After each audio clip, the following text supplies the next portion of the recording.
শ্রীমদ্ ভাগবত গীতা মুখবন্ধ। ও শ্রী গুরুবে নমঃ। ও শ্রী গোবিন্দায় নমঃ। ভগবদ গীতার অষ্টম অধ্যায়ে এ বিষয়ে তথ্য প্রদান করা হয়েছে। সেখানে বলা হয়েছে, অন্তকালে চ মামেবা শরণমুক্তা কলেবরম জপায়াতি মদ্ভাবম জাতি নস্তত্র সংশয়।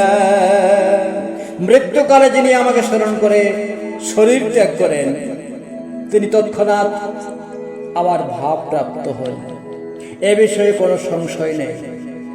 মৃত্যুকালে শ্রীকৃষ্ণের স্মরণ করতে পারলেই শ্রীকৃষ্ণের কাছে ফিরে যাওয়া যায়। শ্রীকৃষ্ণের দিব্য রূপ স্মরণ করতে হবে। এই রূপ স্মরণ করতে করতে যদি কেউ দেহত্যাগ করেন, তাহলে তিনি অবশ্যই দিব্য ধামে গমন করেন। এখানে মদ্ভাবম বলতে পরমেশ্বর ভগবানের পরম ভাবের কথা বলা হয়েছে। পরমেশ্বর ভগবান সৎ চিত আনন্দ বিগ্রহ, অর্থাৎ তার রূপ নিত্য জ্ঞানময় আনন্দময়। আমাদের এই জড় দেহ সৎ চিত আনন্দময় নয়, এ দেহ অসৎ। এই দেহের কোনো স্থায়িত্ব নেই। এই দেহ বিনাশ হয়ে যাবে। এই দেহ চিত বা জ্ঞানময় নয়। পক্ষান্তরে এই দেহ অজ্ঞানতার পরিপূর্ণ অপ্রাকৃত জগৎ সম্বন্ধে আমাদের কোনো জ্ঞান নেই। এমনকি এই জড় জগৎ সম্বন্ধেও আমাদের যে জ্ঞান আছে তা ভ্রান্ত ও সীমিত। এই দেহ নিরানন্দ আনন্দময় হওয়ার পরিবর্তে এই দেহ দুঃখ দুর্দশায় পরিপূর্ণ। এই জগতে যত রকমের দুঃখ দুর্দশা আমরা পেয়ে থাকি, তা সবই এই দেহটির জন্য। কিন্তু যখন আমরা এই দেহটিকে ত্যাগ করবার সময় পরমেশ্বর ভগবান শ্রীকৃষ্ণের দিব্য রূপের স্মরণ করি, তখন আমরা সৎ চিত আনন্দময় দিব্য দেহ প্রাপ্ত হই। এ জগতে দেহত্যাগ করে অন্য আরেকটি দেহ লাভ করার প্রক্রিয়া প্রকৃতির নিয়মের দ্বারা সুচারুভাবে পরিচালিত হয়। পরবর্তী জীবনে কে কি রকম দেহ প্রাপ্ত হবে তা নির্ধারিত হবার পরেই মানুষ মৃত্যুবরণ করে।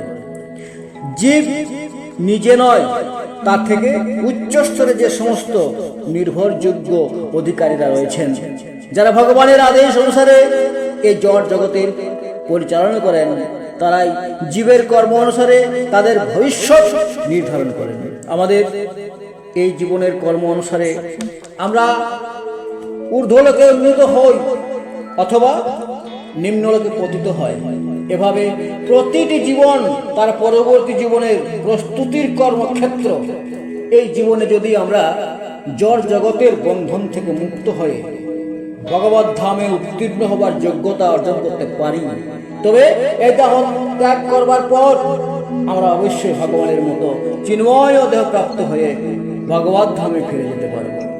পূর্বে আমরা আলোচনা করেছি যে বিভিন্ন ধরনের পরমার্থবাদী আছেন, ব্রহ্মবাদী, পরমাত্মবাদী ও ভগবত ভক্ত।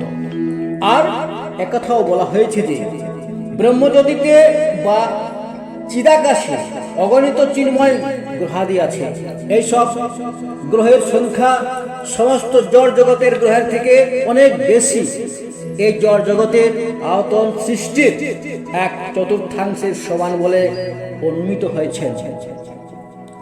একাংশেন স্থিত জগৎ, এই জড় জগতের অংশে অগণিত সূর্য চন্দ্র গ্রহ নক্ষত্র সমন্বিত কোটি কোটি ব্রহ্মাণ্ড রয়েছে। কিন্তু তা সত্ত্বেও এই সমস্ত জড় সৃষ্টি সমগ্র সৃষ্টির এক অতি ক্ষুদ্র অংশ মাত্র। সৃষ্টির অধিকাংশই রয়েছে চিন্ময় আকাশে। পরমার্থবাদীদের মধ্যে যারা নির্বিশেষবাদী, যারা ভগবানের নিরাকার সত্তাকে উপলব্ধি করতে চান, তারা ভগবানের দেহ নির্গত ব্রহ্মজ্যোতিতে বিলীন হয়ে যান এবং এভাবে তারা চিদাকাশ প্রাপ্ত হন। কিন্তু ভগবানের ভক্ত ভগবানের দিব্য সান্নিধ্য লাভ করতে চান, তাই তিনি বৈকুণ্ঠ লোকে উন্নীত হয়ে ভগবানের নিত্য সাহচর্য লাভ করেন।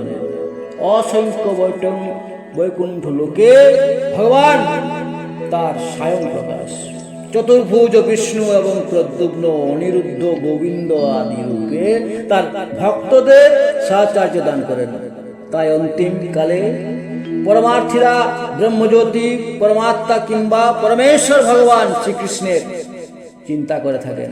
তারা সকলেই চিদাকাশে উত্তীর্ণ হন, কিন্তু তাদের মধ্যে কেবল ভগবানের ভক্তরাই বৈকুণ্ঠ লোকে অথবা গোলক বৃন্দাবনে ভগবানের সান্নিধ্য লাভ করার সৌভাগ্য অর্জন করেন। ভগবান এ বিষয়ে আবার সংযোজক করে বলেছেন, এতে কোনো সন্দেহ নেই, এটি দৃঢ়ভাবে বিশ্বাস করতে হবে। আমাদের কল্পনার অতীত বলে এই কথা বিশ্বাস করা উচিত নয়। আমাদের মনোভাব অর্জুনের মতো হওয়া উচিত। তুমি যা বলেছ তা আমি সমস্তই করেছি। তাই ভগবান যখন বলেছেন যে মৃত্যুর সময় ব্রহ্ম, পরমাত্মা কিংবা পরমেশ্বর ভগবান শ্রীকৃষ্ণের দিব্য রূপের ধ্যান করলেই তারালয় প্রাকৃত জগতে উত্তীর্ণ হওয়া যায়, সে বিষয়ে কোনো সন্দেহ থাকতে পারে না। সেটিকে অবিশ্বাস করার কোনো প্রশ্নই উঠতে পারে না। মৃত্যুর সময় কেবল ভগবানের রূপের চিন্তা করে চিন্ময় জগতে প্রবেশ করা যে সম্ভব, তাও ভগবদ্গীতায় ব্যাখ্যা করে বলা হয়েছে।